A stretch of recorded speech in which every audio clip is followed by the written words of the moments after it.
Assalamualaikum warahmatullahi wabarakatuh. Hari ini saya akan mempresentasikan um, mata pelajaran Sistem Informasi Radiologi untuk mata kuliah Sistem Informasi Kesehatan.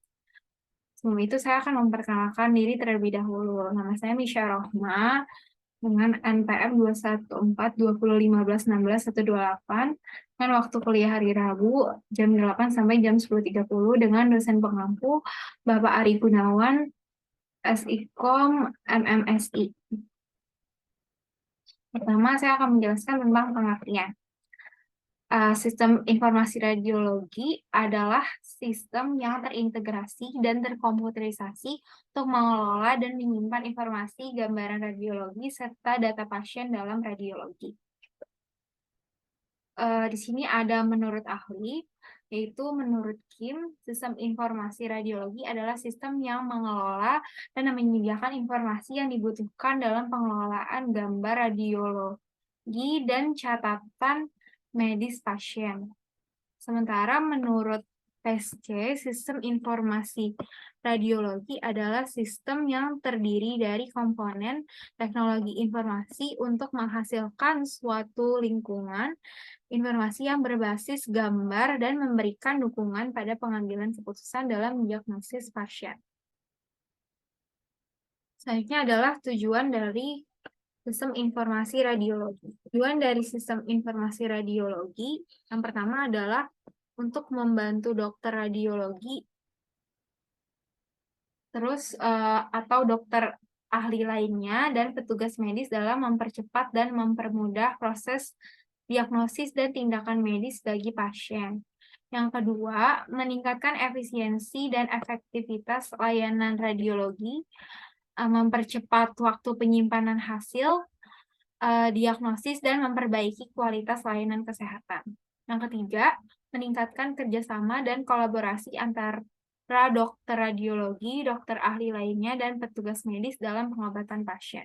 Adalah fungsi sistem informasi radiologi. Yang pertama adalah pencatatan dan penyimpanan data pasien. Nah, pencatatan dan penyimpanan data ini, SIR menyediakan sistem pencatatan dan penyimpanan data pasien secara digital. Nah, hal ini memudahkan akses dan pertukaran data pasien antara dokter radiologi dan dokter ahli lainnya dalam pengobatan pasien. Yang kedua adalah pemrosesan citra radiologi. SIR menyediakan aplikasi untuk pemrosesan citra radiologi yang memungkinkan dokter radiologi untuk menganalisis citra radiologi dan mempercepat waktu diagnosis. Yang ketiga ada manajemen informasi. Nah, manajemen informasi ini SIR menyediakan aplikasi untuk manajemen informasi pasien termasuk rekam medis, jadwal pemeriksaan, dan hasil diagnosis. Yang keempat ada sistem integrasi. SIR dapat terintegrasi dengan sistem informasi kesehatan lainnya seperti sistem informasi laboratorium, sistem informasi medis, sistem informasi farmasi. Nah, hal ini memungkinkan adanya pertukaran data yang lebih lancar antara sistem dan memudahkan para profesional kesehatan dalam melakukan diagnosis dan pengobatan pasien dalam hal integrasi dengan sistem informasi medis. Nah, SIR dapat membantu dokter dalam menentukan tindakan yang tepat dengan memberikan informasi lengkap tentang gambaran klinis pasien. Selanjutnya ada teknologi dan aplikasi sistem informasi radiologi. Nah, apa aja sih teknologi yang telah dikembangkan gitu? Nah, yang pertama ini adalah Picture Achieving and Communication System, PACS. Apa sih PACS ini? PACS itu sebuah sistem untuk mengelola dan menyimpan data gambar medis seperti X-ray, CT scan, dan MRI. Nah, ini memungkinkan para profesional radiologi untuk membagikan atau mengakses gambar medis melalui jaringan komputer yang memungkinkan penyimpanan, pengambilan, dan pemrosesan gambar dengan cepat. Nah, PLCS ini memiliki keunggulan termasuk meningkatkan efisiensi dan kinerja layanan radiologi, memungkinkan mengambil keputusan yang lebih cepat dan akurat, serta meminimalkan kesalahan dalam pengambilan gambar. Nah, yang kedua ada Radiology Information System. Nah, apa sih Radiology Information System ini atau RIS? Adalah sistem yang dirancang untuk mengelola dan memproses data radiologi. Nah, sistem ini membantu para profesional radiologi untuk mengelola pasien, jadwal pemeriksaan, hasil radiologi, dan laporan dokter. Nah, ini membantu meningkatkan efisiensi dan akurasi radiologi serta memungkinkan penjadwalan yang lebih baik dan perencanaan pemeriksaan radiologi yang lebih akurat. Nah, selanjutnya yang ketiga adalah ada computer aided diagnosis. Nah, di sini kayak ada salah satu contoh diagnosisnya. Nah, ini apa sih? Nah, ini tuh kayak teknologi yang memungkinkan radiolog untuk membantu dalam interpretasi gambar medis. Si EAD dapat mendeteksi kelainan dalam gambar medis dan memberikan saran diagnosis awal. Nah, hal ini memungkinkan radiolog untuk membuat keputusan yang lebih cepat dan akurat tentang kondisi pasien saat itu. Nah, yang keempat ada tiga dimensi imaging. Nah, ini kayak gambar di dagu gitu. Nah, contohnya, ini tuh dapat digunakan dalam sistem informasi radiologi untuk menghasilkan gambar tiga dimensi dari organ tubuh pasien. Nah, ini memungkinkan para profesional radiologi untuk mendapatkan pandangan detail lebih spesifik tentang organ tubuh pasien dan dapat membantu dalam proses diagnosis dan perencanaan pengobatan. Yang keempat yaitu telemedicine. Nah, telemedicine ini buat apa sih? Nah, telemedicine ini bukan teknologi yang memungkinkan para profesional medis untuk berkomunikasi dengan pasien dan kolega mereka dari jarak jauh dalam sistem informasi radiologi. Telemedicine dapat digunakan untuk melakukan konsultasi jarak jauh dengan radiolog lainnya atau pasien yang memungkinkan akses cepat dan efisien ke layanan radiologi dan memungkinkan pengambilan keputusan lebih cepat. Jadi, kita nggak harus ke rumah sakit gitu, bisa konsultasinya dari rumah. Nah, ini tuh contoh aplikasinya. Di sini ada mobile RAMM, terus ada Nuance PowerShare, mobile MIMM, Brain MRI Atlas, MIRC Viewer, Radial Kettle Box Light, iSurf Brain View, Thoracic Limb Node Map, Thesis iQuiz, Surgical Radiology, Radiopaedia, Radiology 2.0, One Night in the ED. Nah, yang selanjutnya ini adalah modul-modul dalam sistem informasi radiologi. Nah, yang pertama ada modul pendaftaran pasien. Nah, ini apa sih? Nah, modul ini tuh digunakan untuk mendaftarkan pasien yang akan menjalani pemeriksaan radiologi. Nah, datanya ini nanti diinput. Yang diinput itu apa aja? Nah, ini itu kayak nama, alamat, nomor telepon, jenis kelamin, tanggal lahir, dan informasi lain yang relevan dan yang dibutuhkan. Nah, selanjutnya ada yang kedua, yaitu modul jadwal dan pemeriksaan. Nah, itu untuk apa? Untuk mengatur jadwal pemeriksaan radiologi dan menentukan jenis pemeriksaan yang akan dilakukan pada pasien. Nah, model ini juga bisa membantu menghindari kemungkinan mengulang pemeriksaan yang nggak perlu, jadi lebih efektif. Nah, yang ketiga ada modul acuan dan akses.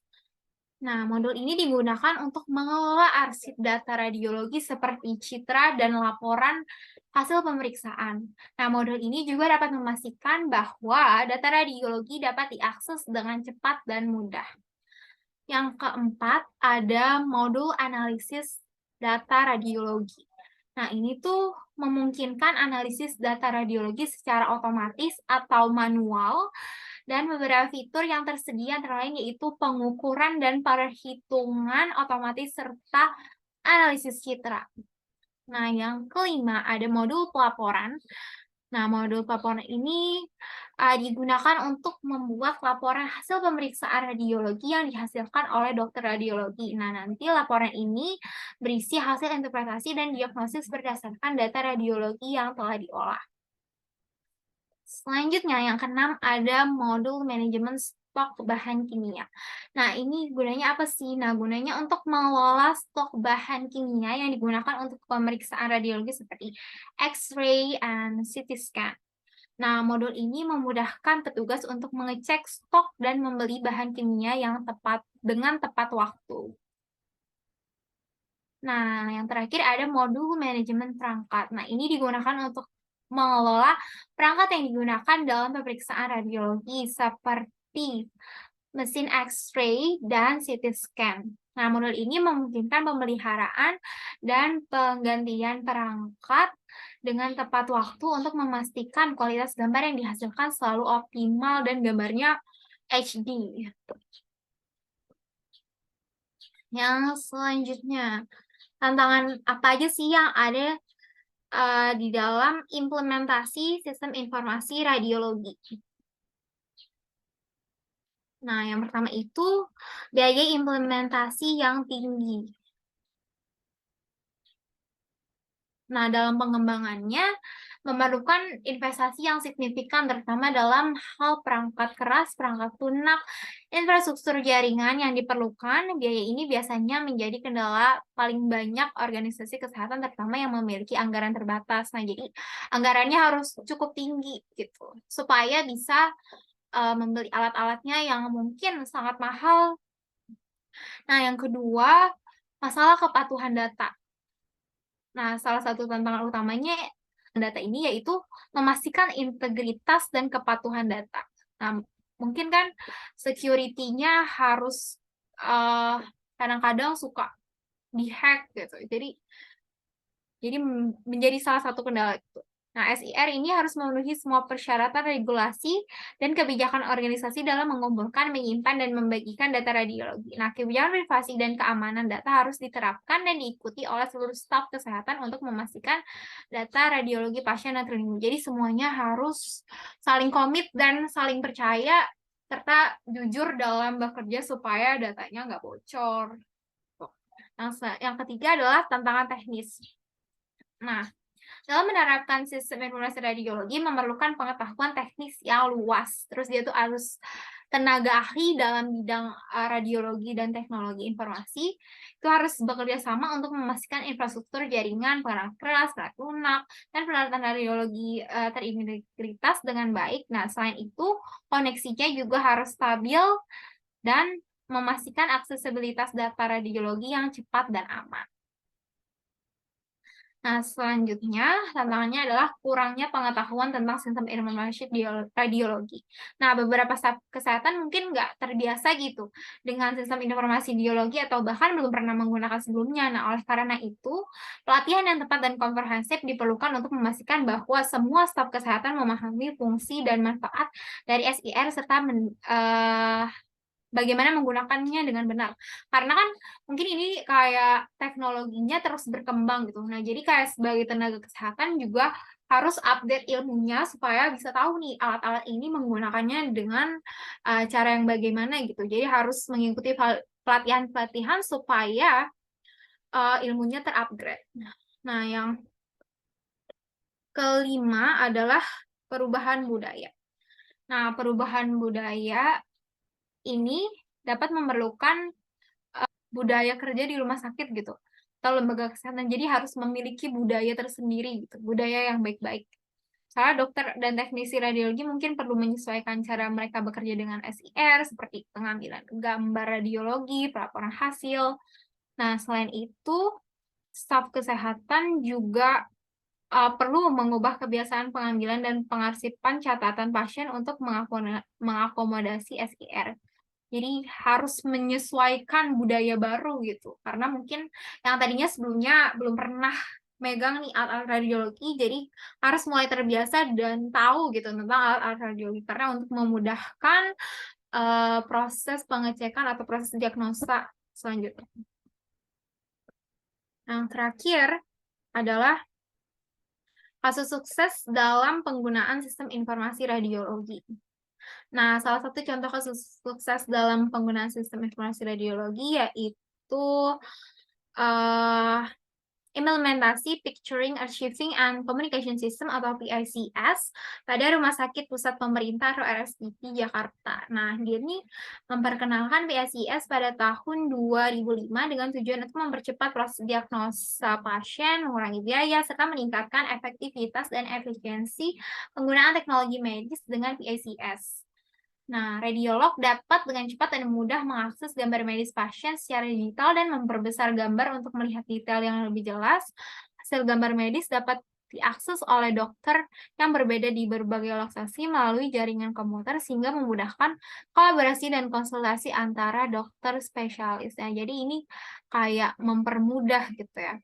Nah, selain itu, PSIS juga memungkinkan penyimpanan dan pengarsipan medis yang dalam bentuk digital dan pengarsipan dalam bentuk digital sehingga mengurangi penggunaan kertas.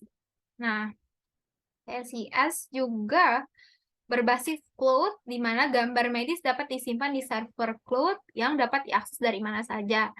Nah, implementasi dalam RSPP Jakarta ini juga ada tantangan gitu. Nah, kayak perubahan budaya kerja dan kebiasaan yang sudah ada sebelumnya itu harus harus berubah gitu. Nah, kebutuhan untuk melatih staf dan dokter dan penggunaan teknologi baru serta perubahan dalam manajemen arsip. Nah, si RSPP ini bisa mengatasi tantangan tersebut dengan pelatihan intensif dan menyediakan dukungan teknis yang memadai. Nah, dengan penerapannya TICS ini banyak manfaatnya seperti pengurangan waktu proses diagnosa jadi yang tadinya tuh berjam-jam gitu, 4 sampai 6 jam, jadi tinggal 30 menit aja hingga 1 jam. Nah, terus peningkatan akurasi diagnosa, pengurangan biaya untuk produksi film, dan pengadaan ruang penyimpanan film, serta peningkatan efisiensi penggunaan ruang radiologi. Nah, kisah sukses ini tuh menjadi contoh gitu, berapa pentingnya sistem informasi radiologi dalam meningkatkan kualitas pelayanan kesehatan dan efisiensi penggunaan teknologi medis di rumah sakit.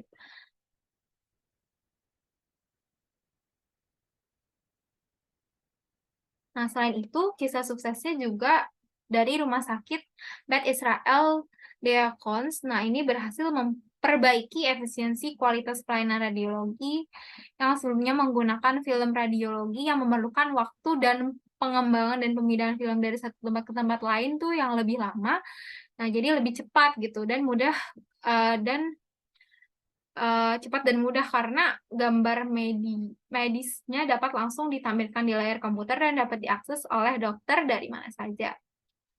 Nah, akurasi diagnosis dari PSI ini juga tersimpan di dalamnya dan dapat dengan mudah diakses dan dibandingkan dengan gambar medis sebelumnya. Nah, jadi membantu mengurangi kesalahan dalam proses radiologi seperti kesalahan dalam interpretasi gambar dan kesalahan dalam penulisan catatan medis. Nah, Rumah Sakit Beth Israel juga telah menunjukkan potensi besar dari sistem informasi radiologi dan dapat meningkatkan efisiensi dan kualitas pelayanan radiologi. Itu aja sih presentasi dari saya. Kalau misalnya ada yang kurang, mohon maaf. Wassalamualaikum warahmatullahi wabarakatuh. Terima kasih.